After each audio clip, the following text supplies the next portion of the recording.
रात्रि का समय था। कुरुक्षेत्र की धरती दिन भर के भयानक युद्ध के बाद भी शांत नहीं हुई थी। टूटे रथों के बीच जलती मशालें अंधकार को चीरने का प्रयास कर रही थी और आकाश में फैली निस्तब्धता आने वाले भयानक क्षणों का संकेत दे रही थी। उस रात युद्ध रुकने वाला नहीं था, क्योंकि कौरव सेना का सेनापति अब स्वयं कर्ण था। उसके रथ का ध्वज अंधकार में भी अग्नि की भांति चमक रहा था और उसकी धनुष के टंकार सुनकर महान योद्धाओं के हृदय भी विचलित हो उठे। अर्जुन ने दूर खड़े कर्ण को देखा। उसकी आंखों में अद्भुत तेज था, मानो रात स्वयं उसकी शक्ति बन गई हो। अर्जुन ने चिंतित होकर श्री कृष्ण से पूछा, केशव, आज कर्ण का स्वरूप इतना प्रचंड क्यों प्रतीत हो रहा है? इस पर भगवान श्री कृष्ण अर्जुन को समझाते हैं कि पार्थ, तीनों लोकों में ऐसा कोई भी योद्धा नहीं है जो सूर्य पुत्र कर्ण के सामने रात्रि युद्ध में खड़ा भी हो सके, और महारथी कर्ण को रात्रि में युद्ध में परास्त कर पाना या फिर रोक पाना असंभव है। मित्रों, वीडियो शुरू करने से पहले यदि आप लोग भी भगवान श्री कृष्ण को सच्चे दिल से मानते हैं तो इस वीडियो को एक लाइक जरूर करें। मित्रों, महाभारत में कई घटना और ज्ञान विज्ञान के रहस्य छिपे हुए हैं। महाभारत का हर पात्र जीवंत है, चाहे वह श्री कृष्ण हो या कौरव, पांडव या कर्ण हो। महाभारत सिर्फ योद्धाओं की गाथाओं तक सीमित नहीं है। महाभारत से जुड़े श्राप, वचन और आशीर्वाद में भी रहस्य छिपे हैं। महाभारत काल में एक से बढ़कर एक योद्धा हुए थे, लेकिन महारथी कर्ण और बर्बरिक जैसा कोई नहीं हुआ। और महाभारत काल में कई युद्ध हुए, लेकिन एक युद्ध ऐसा भी था जिन्हें बहुत कम लोग जानते हैं।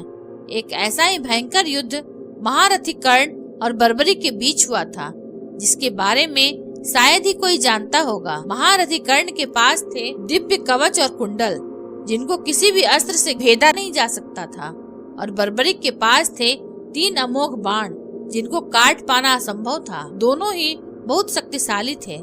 महारथी कर्ण के कवच और कुंडल को देखकर देवता और राक्षस भी आश्चर्यचकित हो जाते थे। और दूसरी तरफ थे बर्बरिक, जिन्हें भगवान शिव से कभी खत्म न होने वाले 3 अमोघ बाण मिले थे। मित्रों, कहा जाता था कि बर्बरिक मात्र अपने 3 अमोघ बाण से पूरे महाभारत युद्ध को समाप्त कर सकते थे। बर्बरिक को आज कलयुग में खाटू श्याम जी के नाम से पूजा जाता है। तो आखिर ऐसा क्या हुआ था जिसके कारण बर्बरिक और महारथी कर्ण के बीच महायुद्ध हुआ था, और इनमें कौन युद्ध जीता था? यह बात उस समय की है जब पांडव अपने अज्ञातवास में थे।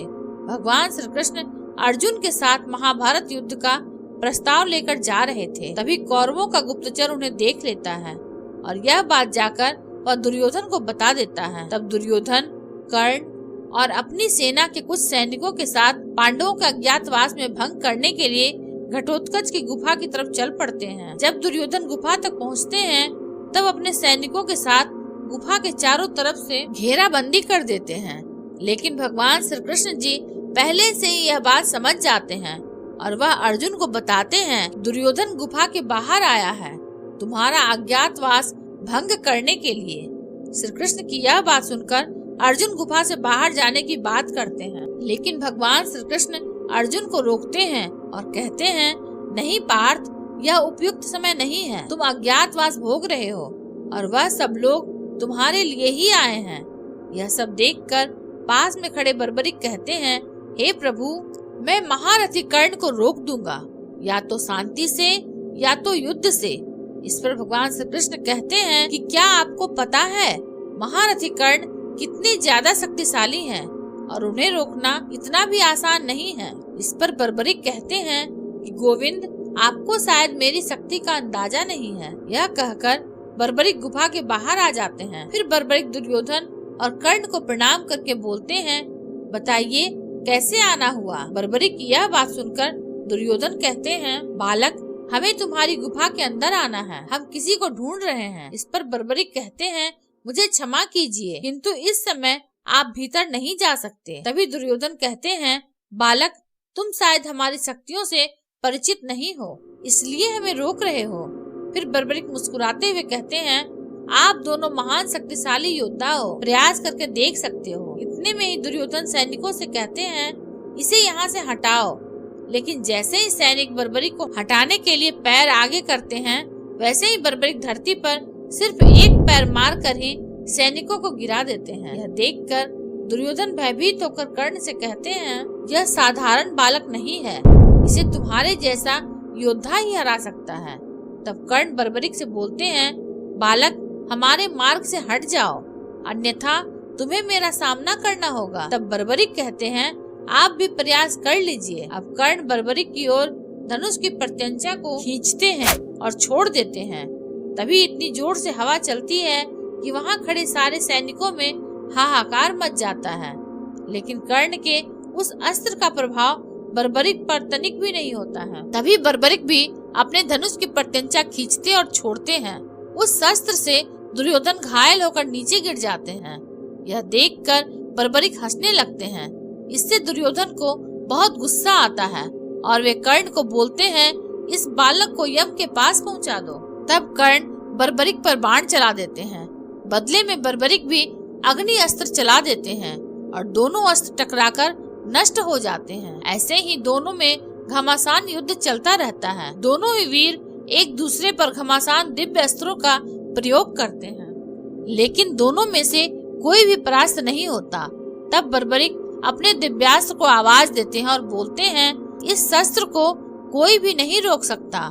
लेकिन बर्बरीक अपना दिव्यास्त्र कर्ण के बजाय दुर्योधन पर छोड़ देते हैं और महारथी कर्ण उसे रोकने का प्रयास करते हैं, लेकिन उसे रोक नहीं पाते और वह अस्त्र दुर्योधन की ओर बढ़ने लगता है। यह देखकर महारथी कर्ण स्वयं दुर्योधन के सामने आकर खड़े हो जाते हैं। फिर जब वह दिव्यास्त्र कर्ण से टकराने ही वाला होता है, तभी उनका दिव्य कवच प्रकट हो जाता है और उस कवच से टकराकर वह अस्त्र नष्ट हो जाता है। यह देखकर बर्बरीक को आश्चर्य होता है।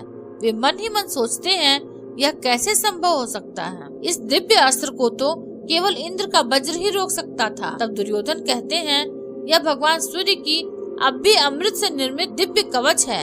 इसे तीनों लोकों में से कोई भी योद्धा तोड़ नहीं सकता। तुम्हारा हर प्रयास विफल हो जाएगा। यह तुम्हारे बस की बात नहीं। बालक बर्बरीक क्रोध में आकर भगवान शिव का स्मरण करके एक साथ अपने तीनों अमुक शक्तिशाली बाण छोड़ने जाते हैं। इतने में ही वहाँ पर भगवान श्री कृष्ण आ जाते हैं और वह बर्बरीक से कहते हैं, पुत्र तुम इनके मार्ग से हट जाओ और जो भी भ्राता दुर्योधन देखना चाहते हैं उन्हें देखने दो। तब दुर्योधन और कर्ण अंदर जाते हैं, लेकिन वहाँ पर उन्हें कोई नहीं दिखाई देता है, क्योंकि भगवान श्री कृष्ण ने अर्जुन को अपनी माया से अदृश्य कर दिया था। लेकिन मित्रों, क्या आप जानते हैं, यदि बर्बरीक ने कर्ण पर भगवान शिव के दिए अपने तीनों अमोघ शक्तिशाली बाण चला दिए होते तो क्या होता? क्या कर्ण का कवच टूट जाता? वैसे मित्रों, आपको यह वीडियो कैसा लगा कमेंट करके जरूर बताएं।